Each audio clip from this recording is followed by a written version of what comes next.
Welcome back. In this video, we're going to be covering the differences between our telephoto 6X and our telephoto 2X. There's three different categories that we're going to be going through when comparing these two lenses. But first, let's take a look at the physical differences of the lenses. The 6X is almost twice as heavy as the 2X and significantly longer. As for focal length, the 6X equates to 144 millimeters and the 2X is 58 millimeters. An important note with the 6X is that it has a minimum focus distance of 16 feet, while the 2X is at 44 millimeters. Both of the lenses are enclosed in solid metal casing for solid and durable protection. Now, beyond the typical notion that you use the 6X for further away objects and the 2X for closer up objects, there are three more nuanced categories that we need to consider when deciding which lens to use in which scenario. These three categories are camera movement, subject movement, and last, compression.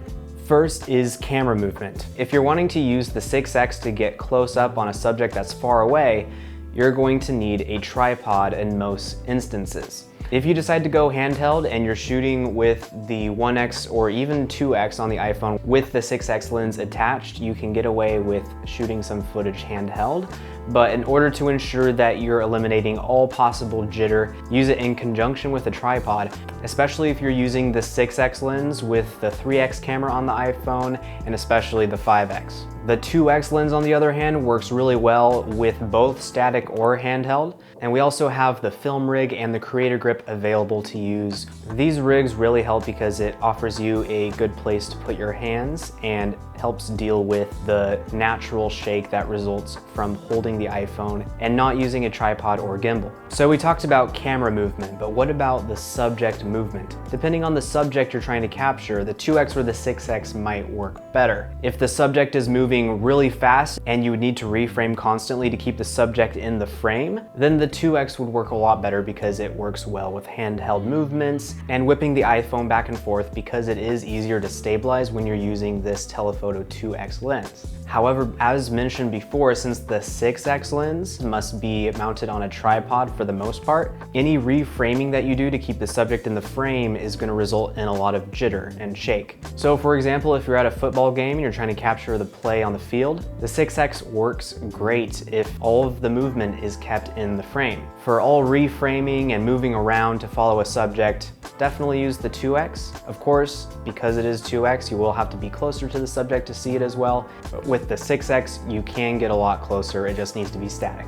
A very specific example that works great with the 6X lens is at a zoo, where you're usually standing quite a distance away from the animals, but you still want to get really close in and see all of the details. For these shots, I used a lot of the iPhone's 2X zoom on its main sensor in conjunction with the 6X lens, so for a total of 12X zoom, and was able to capture really sharp and crisp videos and photos of the animals even at a great distance. This works because as the subjects, they're in an enclosed environment and they're typically not moving around all that much. This allows you to set your frame, manually adjust the focus using the focus wheel, and pressing record. And specifically leading into our third point about the differences between these two lenses, and that is compression. As I mentioned before, the 6X lens is 144 millimeters focal length, and so that's going to compress your background with your foreground.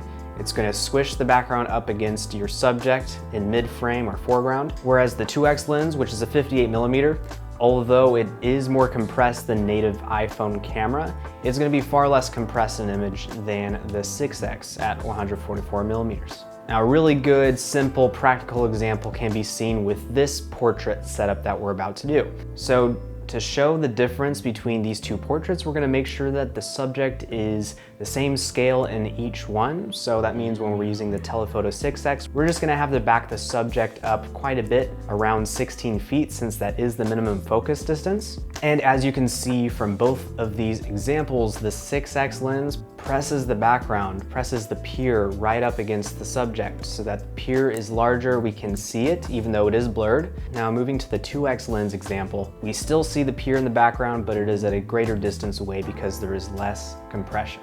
So really this becomes a creative choice, something that's good to know when you're deciding what style of photos you want. If you want that bold framing of the background pressed up against your subject so that you can see both, then using a higher compression lens will do that for you. Conversely, if you want more separation with your background and want it to stretch out in both directions behind your subject and to get a broader perspective of the landscape behind, using a lesser focal distance will give you less compression and will do that for you, as you can see with the 2x portrait example. So those are generally the three categories to consider when deciding which lens to use for which scenario. Now, it does all come back to creativity, so you can break the rules as much as you want, but it is good to know the technical limitations of each lens when deciding which one to use for which case. And that's all for now. Thanks for watching.